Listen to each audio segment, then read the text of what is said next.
नमस्ते, मैं आर्य।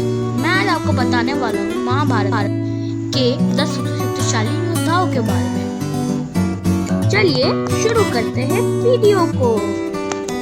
दुर्योधन कौरवों में सबसे बड़े भाई थे। कहते हैं दुर्योधन में 1000 आदमियों का बल था और उन्हें छोटी मोटी चोटों से तो फर्क भी नहीं पड़ता था। गदा चलाने कला में उनसे माहिर कोई नहीं था। उन्हें बलराम के अलावा गदा युद्ध में कोई नहीं हरा सकता था। उनका सबसे शक्तिशाली हथियार उनकी ताकतवर गदा थी। भीम पांडवों में दूसरे सबसे बड़े भाई थे और कहा जाता है उनमें 10,000 हाथियों का बल था। और कहा जाता है महाभारत में उनसे अधिक बलशाली कोई नहीं था।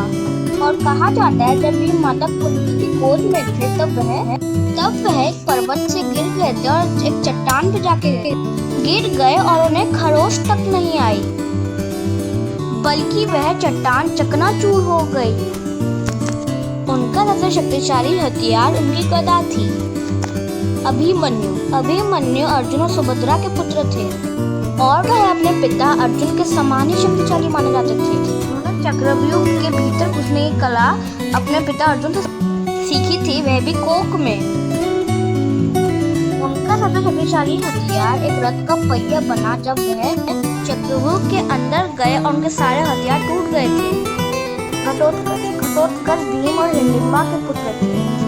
वह एक आधे राक्षस और आधे देवता थे। वह अपना आकार जितना चाहे बड़ा या छोटा कर सकते थे। युद्ध में उन्होंने कौरव सेना का भारी संहार किया था। उनका सबसे शक्तिशाली हथियार उनका वज्रास्त्र था। अश्वत्थामा गुरु द्रोणाचार्य के पुत्र थे। अश्वत्थामा बहुत ही शक्तिशाली योद्धा थे। भीम खुद कहते थे कि अश्वत्थामा से गुस्से में लड़ना बहुत मुश्किल है।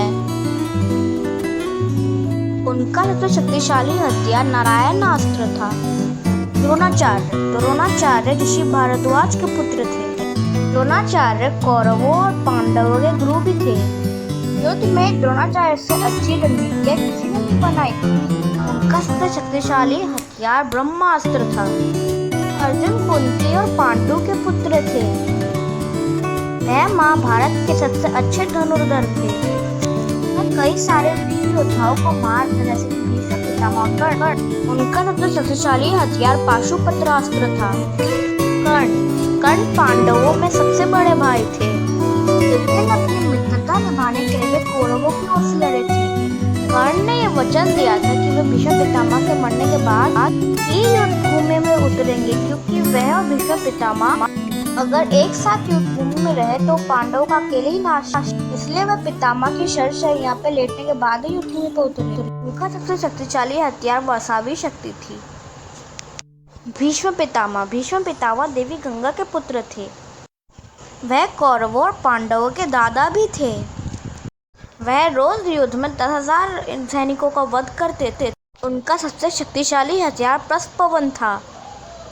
भगवान श्री कृष्ण से अधिक शक्तिशाली कोई नहीं था। वे बहुत बड़े ज्ञानी थे।